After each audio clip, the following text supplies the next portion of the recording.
Hello YouTube, എല്ലാവർക്കും time travel എന്ന ചാനലിലേക്ക് സ്വാഗതം. അപ്പം ഇന്ന് നമ്മളൊരു ബൈക്ക് റിവ്യൂ ആണ് എടുക്കുന്നത്.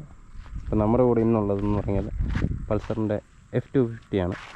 അപ്പോൾ ഇന്ന് ഇതിൻ്റെ വിശേഷങ്ങളാണ് നമ്മൾ ഈ വീഡിയോയിൽ പറയുന്നത്. അപ്പോൾ നമുക്ക് നേരെ വീഡിയോയിലേക്ക് കിടക്കാം. ആദ്യം തന്നെ ഈ വണ്ടിയുടെ ഡിസൈനും കാര്യങ്ങളിലേക്ക് നോക്കാം. ഇതുവരെ വന്നിട്ടുള്ള പൾസറിൽ നിന്ന് ഒരുപാട് വ്യത്യസ്തമായ രീതിയിലുള്ള ഡിസൈൻ വന്നൊരു വണ്ടിയാണ് പൾസർ F250 എന്ന് പറയുന്നത്. അപ്പോൾ നമുക്ക് ഇവിടെ ഒരു DRL കാണാം, പിന്നെ ഒരു പ്രൊജക്ടർ ഹെഡ്ലൈറ്റ് കാണാം. അത്യാവശ്യം ഡീസൻ്റായിട്ടുള്ള ലൈറ്റും കാര്യങ്ങളൊക്കെ നമുക്ക് കിട്ടുന്നുണ്ട്. പിന്നെ നമുക്കിവിടെ ഒരു വിൻ വൈസർ കാണാം. അത്യാവശ്യം വലിയ 2 സൈഡ് മിററുകൾ കാണാം. പിന്നെ നമ്മുടെ RS 200 വന്നിട്ടുള്ളത് പോലെ തന്നെയുള്ള LED ഇൻഡിക്കേറ്ററൊക്കെയാണ് വന്നിരിക്കുന്നത്. പിന്നെ സൈഡ് പാനലിലേക്ക് വരികയാണെന്നുണ്ടെങ്കിൽ നമുക്ക് അത്യാവശ്യം ഡീസൻ്റായിട്ടുള്ള വർക്കും കാര്യങ്ങളൊക്കെ നമുക്ക് കാണാൻ കഴിയും. അതിൻ്റെ സ്റ്റിക്കർ വർക്കൊക്കെയാണെന്ന് പറഞ്ഞാൽ അത്യാവശ്യം ഡീസൻ്റായിട്ടാണ് ചെയ്തിരിക്കുന്നത്. പിന്നെ ഇതിൻ്റെ സൈഡ് പാനലൊക്കെ നോക്കി അത്യാവശ്യം വണ്ടിയുടെ ആയിട്ട് ഇഴുകിച്ചേർന്ന രീതിയിലാണ് സൈഡ് പാനലും കാര്യങ്ങളൊക്കെ. ഇഷ്ടപ്പെട്ടൊരു കാര്യം എന്ന് പറയുന്നത് ഈ ഇരിക്കുന്ന എൻജിൻ കവറാണ്. ഈ മഴ സമയങ്ങളിലൊക്കെ ചെളി അടിച്ച് എൻജിനിലേക്ക് കയറിയിട്ട് നമുക്കത് കഴുകാൻ ബുദ്ധിമുട്ടുണ്ടാകും ഈ എൻജിൻ കവർ ഇല്ലാത്ത സമയത്ത്. ഈ വണ്ടിക്ക് ആ ഒരു ബുദ്ധിമുട്ട് നമുക്കുണ്ടാവില്ല. കാരണം എൻജിൻ കവർ ഉള്ളതുകൊണ്ട് തന്നെ അത്യാവശ്യം ചെളിയും കാര്യങ്ങളൊക്കെ തന്നെ ഈ കവറിൽ ഇവിടെ നമുക്ക് കാണാൻ കഴിയും. ഇവിടെ അത്യാവശ്യം മഴയത്ത് വണ്ടി ഓടിച്ചിട്ട് വന്നതാണ്. അത്യാവശ്യം ചെളിയും കാര്യങ്ങളൊക്കെ തന്നെ ഇവിടെ തന്നെ ഇത് നിൽക്കും. എൻജിനിലേക്ക് അധികം കയറി ചെല്ലില്ല. നമുക്കിപ്പോൾ കഴുകാനൊക്കെ എളുപ്പമാണ്. അപ്പോൾ എൻജിൻ അവിടെ നിന്ന് അവിടെ തുരുമ്പ് പിടിക്കുകയോ അല്ലെങ്കിൽ ചെളി ഇരുന്ന് തുരുമ്പ് പിടിക്കുകയോ കാര്യങ്ങളൊന്നും തന്നെ ഉണ്ടാവില്ല. നമുക്കത് ജസ്റ്റ് കഴുകി കളഞ്ഞ് തന്നെ നമുക്ക്. പിന്നെ നമ്മളിതിൻ്റെ ബാക്കിലേക്ക് വരുവാണെങ്കിൽ ഇതിൻ്റെ ടൈൽ സെക്ഷൻ നോക്കുകയാണെങ്കിൽ നമ്മൾ NS 200 ഒരു സാമ്യതയുള്ള രീതിയിലൊക്കെയാണ് ഇതിൻ്റെ ടൈലിൻ്റെ സെക്ഷൻ കാര്യങ്ങളൊക്കെ വന്നിരിക്കുന്നത്. നൈറ്റ് സമയത്തൊക്കെ ഇതിൻ്റെ ടൈൽ കാണാൻ വളരെയധികം ഭംഗിയാണ്. പിന്നെ നമ്മൾ ഇതിൻ്റെ ടയർ ഹഗറിലൊക്കെ നോക്കുകയാണെങ്കിൽ വളരെയധികം ഉപകാരപ്രദമായിട്ടുള്ളൊരു ടയർ ഹഗറും കാര്യങ്ങളൊക്കെയാണ് വന്നിരിക്കുന്നത്. പുറമിൽ ഒരാളിരുന്ന് യാത്ര ചെയ്യുന്ന സമയത്ത് ഇതിൽ നിന്ന് ചെളി തെറിക്കുകയോ അല്ലെങ്കിൽ പുറമെ വരുന്ന ഒരാളുടെ ദേഹത്തേക്ക് ചെളി തെറിക്കുകയോ കാര്യങ്ങളൊന്നുമില്ല. വളരെയധികം യൂസ്ഫുൾ ആയിട്ടുള്ളൊരു ടയർ ഹഗർ തന്നെയാണ് ഇത്. പിന്നെ നമുക്ക് ഇതിനകത്ത് സേഫ്റ്റിയുടെ ഭാഗമായിട്ട് ഒരു സാരി ഗൈഡ് വന്നിട്ടുണ്ട്. അതുകൊണ്ട് തന്നെ പെണ്ണുങ്ങളൊക്കെ യാത്ര ചെയ്യുന്ന സമയത്ത് നമുക്ക് പേടിക്കാതെ തന്നെ ഇതിൽ യാത്ര ചെയ്യാവുന്നതാണ്. ഒരു ആഫ്റ്റർ മാർക്കറ്റ് ഫുഡ് ബൊക്കെ കാര്യങ്ങളൊക്കെ പിടിപ്പിക്കുകയാണെന്നുണ്ടെങ്കിൽ അമ്മമാരെയൊക്കെ നമുക്കിതിൽ യാത്ര ചെയ്യിക്കാവുന്നതാണ്. അപ്പോൾ നമുക്കിതിൻ്റെ ഇൻസ്ട്രുമെൻ്റ് ക്ലസ്റ്ററിലേക്ക് നോക്കാം. ഇതിൻ്റെ ക്ലസ്റ്റർ നോക്കുകയാണെന്നുണ്ടെങ്കിൽ അത്യാവശ്യം ഭംഗിയുള്ളൊരു ക്ലസ്റ്ററാണ് വന്നിരിക്കുന്നത്.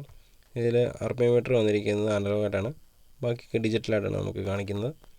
ഇതിൽ വന്നിരിക്കുന്നത് ഗിയർ ഇൻഡിക്കേഷൻ ഉണ്ട്.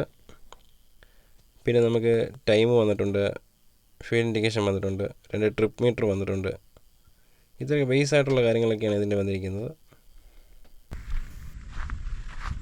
ഇതിനെ കാണുമ്പോൾ നമുക്ക് അത്യാവശ്യം സ്പോർട്ടിനെസ് ഫീൽ ചെയ്യുമെങ്കിലും ഇത് റൈഡ് ചെയ്യാൻ ഭയങ്കര സുഖമാണ്. ഇത് വണ്ടി ഓടിക്കാൻ ഭയങ്കര സുഖമുള്ളൊരു വണ്ടിയാണ്. അത് നിങ്ങൾക്ക് റൈഡ് ചെയ്യുമ്പോൾ അത് മനസ്സിലാവും. നമുക്കത് റൈഡ് ചെയ്യുമ്പോൾ വണ്ടി ഓടിക്കുമ്പോൾ നമുക്ക് അതിനെക്കുറിച്ചുള്ള കാര്യങ്ങൾ സംസാരിക്കാം. അപ്പോൾ ഇനി നമുക്ക് വണ്ടി ഓടിച്ചുകൊണ്ട് സംസാരിക്കാം. അപ്പോൾ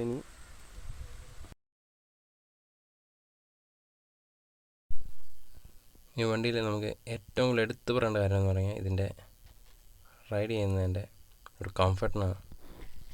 ഭയങ്കര കംഫർട്ടാണ് ഈ വണ്ടി യൂസ് ചെയ്യാൻ. നമുക്ക് എത്ര ദൂരം വെള്ളം യാതൊരുവിധ സ്ട്രെയിനും ഇല്ലാതെ നമുക്ക് ഈ വണ്ടി യൂസ് ചെയ്യാൻ പറ്റും. അത്രയധികം വളരെ നല്ല രീതിയിലാണ് ഇതിൻ്റെ റൈഡിങ് പോസ്റ്ററും കാര്യങ്ങളും വന്നിരിക്കുന്നത്. നമ്മളിരിക്കുന്ന നേരെ താഴെ ഫുട് പാത്ത് വന്നതുകൊണ്ട് തന്നെ നമുക്ക് കാലിനൊക്കെ അത്യാവശ്യം വേദനയോ കാര്യങ്ങളോ ഇല്ലാതെ തന്നെ നല്ല ദൂരം യാത്ര ചെയ്യാൻ പറ്റും. ഇത് വണ്ടി അത്യാവശ്യം സ്പോർട്ടി ലുക്കും കാര്യങ്ങളൊക്കെ ആണെങ്കിൽ തന്നെയും നമുക്ക് അത്യാവശ്യം ടൂറിങ് ഫ്രണ്ട്ലിയാണ് ഈ വണ്ടി. അത്യാവശ്യം നല്ല രീതിയിൽ നമുക്ക് ഈ വണ്ടിയിൽ ടൂറിങ്ങും കാര്യങ്ങളൊക്കെ ചെയ്യാൻ പറ്റും. ഇതിൻ്റെ സസ്പെൻഷനൊക്കെ അത്രയ്ക്ക് സോഫ്റ്റായിട്ടാണ് ഇവർ ചെയ്തിരിക്കുന്നത്. ഒരു അത്യാവശ്യം മോശമുള്ള റോഡിൽ കൂടെ തന്നെ നമുക്ക് നല്ല രീതിയിൽ ബുദ്ധിമുട്ടുകളൊന്നും ഇല്ലാതെ തന്നെ ബോഡിയിൽ പെയിനോ കാര്യങ്ങളോ അല്ലെങ്കിൽ ഒരു സ്ട്രെസ്സോ കാര്യങ്ങളോ അറിയാതെ നമുക്ക് വണ്ടി നല്ല വിധം യാത്ര ചെയ്യാൻ പറ്റും. പിന്നെ ഇതിൻ്റെ ഗിയർ ബോക്സിനെ കുറിച്ച് സംസാരിക്കുകയാണെങ്കിൽ വളരെയധികം ഷാർപ്പായിട്ടുള്ള ഗിയർ ബോക്സാണ്. നമുക്ക് ഫോൾസ് സിലിണ്ടേഴ്സോ കാര്യങ്ങളൊന്നും തന്നെ കിട്ടത്തില്ല. പിന്നെ എന്ന് പറഞ്ഞു കഴിഞ്ഞാൽ വളരെ ഒത്തിരി ടൈറ്റായിട്ടുള്ള ഗിയർ ബോക്സ് കാര്യങ്ങളുണ്ട്. നമുക്ക് ഒരുപാട് ബലം കൊടുത്ത് ഗിയർ ഇടേണ്ട ആവശ്യമില്ല. നമുക്ക് നൈസായിട്ടൊന്ന് ഇത് ചെയ്ത് കഴിഞ്ഞാൽ തന്നെ ഗിയർ സ്മൂത്തായിട്ട് വീഴും. നമുക്ക് ലോങ് റൈഡ് ചെയ്യുന്ന സമയത്തൊക്കെ കൈ കാലിനോ അങ്ങനെയുള്ള ബുദ്ധിമുട്ടുകളൊന്നും ഉണ്ടാകാൻ ചാൻസ് ഇല്ല. നമ്മുടെ ഈ വണ്ടിയിൽ വരുന്ന ഒരു 5 സ്പീഡ് ട്രാൻസ്മിഷനാണ്. 5 സ്പീഡ് ആയതുകൊണ്ട് തന്നെ നമുക്ക് അതിൻ്റെ ഒരു ബുദ്ധിമുട്ടോ അല്ലെങ്കിൽ അതിൻ്റെ ഒരു ലാഗോ കാര്യങ്ങളൊന്നും തന്നെ നമുക്കിതിൽ ഫീൽ ചെയ്യില്ല. അത്യാവശ്യം നല്ല രീതിയിൽ തന്നെ പവർഫുള്ളായിട്ടുള്ള ബൈക്ക് തന്നെയാണിത്. നമുക്ക് നല്ല രീതിയിൽ അത് യൂസ് ചെയ്യാൻ പറ്റും. നമുക്ക് അത്യാവശ്യം പവർ, നിങ്ങൾക്ക് നല്ല സ്പീഡിൽ പോകണം, നല്ല സ്പീഡിൽ പോകാം. അതല്ല അത്യാവശ്യം സ്ലോ ആയത് ചെറുക കാഴ്ചകളെ കണ്ട് ആസ്വദിച്ച് പോകണം എന്നാണെങ്കിൽ ആ രീതിയിൽ നമുക്കിതിൽ യാത്ര ചെയ്യാം. ഒരു 5th ഗിയറിലൊരു ഒരു 50 മൈൽ സ്പീഡ് വരെയൊക്കെ നമുക്ക് 5ാമത്തെ ഗിയറിൽ എൻജിൻ നോക്കിങ്ങോ കാര്യങ്ങളോ ഇല്ലാതെ നമുക്കത് ഉപയോഗിക്കാൻ പറ്റും. അത്ര എൻജിൻ്റെ ഭാഗത്ത് നമുക്ക് ഫീൽ ചെയ്യില്ല. എൻജിനകത്ത് ഡീസൻ്റ് ആയിട്ടുള്ള പവറും ടോർക്കും കാര്യങ്ങളൊക്കെ നമുക്ക് തരുന്നുണ്ട്. അത്യാവശ്യം നല്ല ടൂറിംഗ് ഫ്രണ്ട്ലി ആണെന്ന് അതാണ് പറഞ്ഞത്. ബ്രേക്ക് ഭാഗങ്ങളിലൊക്കെ നമ്മൾ നോക്കുകയാണെങ്കിൽ നമ്മളെ പേടിപ്പിക്കുന്ന തരത്തിലുള്ള ബ്രേക്കോ കാര്യങ്ങളോ ഒന്നും തന്നെ അതിനില്ല. ഒരു ബിഗിനറായിട്ടുള്ള റൈഡർ വന്നാൽ തന്നെയും ഈ വണ്ടിയെ നല്ല രീതിയിൽ നമുക്ക് കൈകാര്യം ചെയ്യാമെന്നുള്ളതേ ഉള്ളൂ. പിന്നെ ഇതിൻ്റെ ബ്രേക്ക് നമ്മൾ കുറച്ച് ഓടിച്ച് നമുക്കതുമായിട്ട് ഈ വണ്ടിയുമായിട്ട് നമ്മൾ ഇഴകി ചേർന്ന് കഴിയുമ്പോൾ നമുക്ക് ഇതിൻ്റെ ബ്രേക്കും കാര്യങ്ങളൊക്കെ നമുക്ക് നല്ല ഷാർപ്പായിട്ട് നമ്മൾ ഉദ്ദേശിക്കുന്നത് നമുക്ക് പിടിച്ചു നിർത്താൻ പറ്റും. നമ്മൾ ഈ വണ്ടി ഒന്ന് ഓടിച്ച് കുറച്ചൊന്ന് കൈ തെളിഞ്ഞെങ്കിൽ മാത്രമേ, നമ്മൾ കുറച്ച് ദൂരം ഓടിച്ച് ഈ വണ്ടിയുമായിട്ട് നമ്മളൊന്ന് ഓക്കെ ആയെങ്കിൽ മാത്രമേ നമുക്കത് പറ്റുകയുള്ളൂ. നമ്മൾ നല്ലൊരു വണ്ടി യൂസ് ചെയ്തിട്ട് നല്ല ബ്രേക്ക് ബൈറ്റ് കാര്യങ്ങളൊക്കെ ഉള്ള വണ്ടികൾ യൂസ് ചെയ്തിട്ട് പെട്ടെന്ന് വരുന്നൊരു വ്യക്തിക്ക് ഇതിനകത്ത് ബ്രേക്കില്ല എന്ന രീതിയിലായിരിക്കും ഫീൽ ചെയ്യുന്നത്. പക്ഷേ നമ്മൾ കുറച്ച് ദൂരം ഓടിച്ച് കഴിയുമ്പോൾ നമുക്കത് മനസ്സിലാവും. നമുക്ക് ഈ വണ്ടിയെക്കുറിച്ചുള്ള കാര്യങ്ങൾ മനസ്സിലാവും. ഇതിൻ്റെ ബ്രേക്കൊക്കെ നമുക്ക് അത്യാവശ്യം നല്ല രീതിയിൽ നമുക്കിത് ബ്രേക്ക് നമ്മൾ ഉദ്ദേശിക്കുന്നവരെ പിടിച്ച് നിർത്താമെന്നുള്ളതുപോലെ തന്നെ. പിന്നെ സസ്പെൻഷനും കാര്യങ്ങളൊക്കെ നോക്കുകയാണെങ്കിൽ നമുക്കൊരു ട്രാവലിങ്ങിൻ്റെ രീതിയിലാണ് ഇത് നമുക്ക് സെറ്റ് ചെയ്ത് വെച്ചിരിക്കുന്നത്. അത്യാവശ്യം നല്ല രീതിയിൽ നല്ല ലോങ് റൈഡ് ചെയ്യാൻ വേണ്ടിയിട്ടുള്ള രീതിയിലാണ് ഇവർ ഈ വണ്ടിയിൽ ഇതിൻ്റെ സസ്പെൻഷനും കാര്യങ്ങളൊക്കെ അങ്ങനെയാണ് ചെയ്ത് വെച്ചിരിക്കുന്നത്. അത്യാവശ്യം മോശം റോഡിൽ കൂടെയൊക്കെ നമുക്ക് യാതൊരു ബുദ്ധിമുട്ടും ഇല്ലാതെ തന്നെ നമുക്ക് യാത്ര ചെയ്യാൻ പറ്റും. ആ രീതിയിലാണ് എൻ്റെ സസ്പെൻഷനും കാര്യങ്ങളൊക്കെ ആ രീതിയിലാണ് സെറ്റ് വെച്ചത്. കോർണറിങ് ഒക്കെ നോക്കുകയാണെന്നുണ്ടെങ്കിൽ നമുക്ക് ഒരുപാടങ്ങ് കോർണർ ചെയ്യത്തില്ല, എങ്കിലും നമ്മുടെ റൈഡിങ്ങിൻ്റെ ഒരു സ്കില്ല് കാര്യങ്ങളൊക്കെ വെച്ചിട്ടുള്ള രീതിയിൽ നമുക്ക് ഇവനെ കോർണർ ചെയ്യാം. പിന്നെ നമ്മളിവനെ സിറ്റിയിൽ യൂസ് ചെയ്യുന്ന സമയത്ത് ഈ 2 സൈഡ് മിറർ അത്യാവശ്യം നമ്മൾ നോക്കി ഉപയോഗിച്ചില്ലെങ്കിൽ പണി കിട്ടുമെന്ന് വെച്ചാൽ നമുക്ക് ഏതെങ്കിലും ഒരു വണ്ടിയിൽ നമ്മുടെ മുന്നിൽ പോകുന്ന സൈഡിൽ വരുന്ന ഏതെങ്കിലും വണ്ടിയിലായിട്ട് തട്ടാനുള്ള വളരെയധികം ചാൻസ് ഉണ്ട്. അത്യാവശ്യം നല്ല വണ്ടിയിൽ നിന്ന് നമ്മൾ ഒരുപാട് അത്യാവശ്യം വെളിയിലേക്കാണ് ഇതിൻ്റെ സൈഡ് മിറർ ഇരിക്കുന്നത്. അതുകൊണ്ട് തന്നെ നമ്മൾ ശ്രദ്ധിച്ച് ഓടിച്ചില്ല എന്നുണ്ടെങ്കിൽ വേറൊരു വണ്ടിയിൽ തട്ടാൻ ഒരു ചെറിയ അപകടങ്ങൾ നടക്കാനൊക്കെ ഒരു ചാൻസ് ഉണ്ട്. പിന്നെ നമ്മളിതിൻ്റെ ക്ലച്ചിൻ്റെ ഭാഗമൊക്കെ നോക്കുകയാണെന്നുണ്ടെങ്കിൽ അത്യാവശ്യം ടൈറ്ററായിട്ടുള്ളൊരു ക്ലച്ചാണ്. ഒരുപാടങ്ങ് സ്മൂത്തല്ല, ഒരുപാടങ്ങ് ടൈറ്റല്ല, അതിനിടയ്ക്ക് നിൽക്കുന്ന രീതിയിലുള്ളൊരു ക്ലച്ച് ഫീലും കാര്യങ്ങളൊക്കെയാണ് ഇടുന്നത്.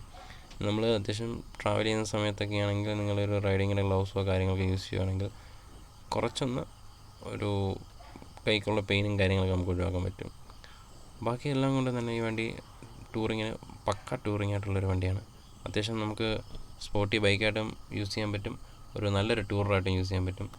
നല്ല രീതിയിൽ നമ്മുടെ പില്ലിന് നല്ല രീതിയിൽ യാത്ര കംഫർട്ട് കിട്ടുന്നൊരു വണ്ടി തന്നെയാണിത്. ഈ സെഗ്മെൻറ്റ് വെച്ച് നോക്കുകയാണെങ്കിൽ ഇതിൽ വളരെ ചീപ്പറായിട്ടുള്ള സർവീസ് കോസ്റ്റും കാര്യങ്ങളൊക്കെയാണ് വരുന്നത്. അപ്പോൾ നമുക്ക് അത്യാവശ്യം കുഴപ്പമില്ലാതെ മെയിൻറ്റെയിൻ ചെയ്തുകൊണ്ട് പോകാൻ പറ്റിയ വണ്ടി. അപ്പം ഈ വണ്ടിയുടെ വിശേഷങ്ങൾ ഇത്രയൊക്കെ തന്നെ ഉള്ളൂ. അപ്പോൾ ഇതിൽ വിട്ടുപോയിട്ടുള്ള കാര്യങ്ങൾ എന്തെങ്കിലും ഉണ്ടെങ്കിൽ തന്നെ നിങ്ങൾ കമൻറ്റ് സെക്ഷനിൽ കമൻറ്റ് ചെയ്യുക. ഈ വീഡിയോയിൽ നിങ്ങൾക്ക് എന്തെങ്കിലും നെഗറ്റീവായിട്ടോ അല്ലെങ്കിൽ ഈ വീഡിയോയിൽ എന്തെങ്കിലും പുരോഗമന കാര്യങ്ങൾ കൊണ്ടുവരണമെന്നുണ്ടെങ്കിൽ നിങ്ങൾ കമൻറ്റ് ബോക്സിൽ കമൻറ്റ് ചെയ്താൽ മതി. അടുത്ത വീഡിയോയിൽ നമുക്കത് ശരിയാക്കാൻ നോക്കാം. അപ്പം അടുത്തൊരു വണ്ടിയുടെ വിശേഷങ്ങളോ അല്ലെങ്കിൽ അടുത്തൊരു വീഡിയോയുമായി കാണാം. അതുവരേക്കും സൈനിങ് ഓഫ് ദിസ് ചാനൽ.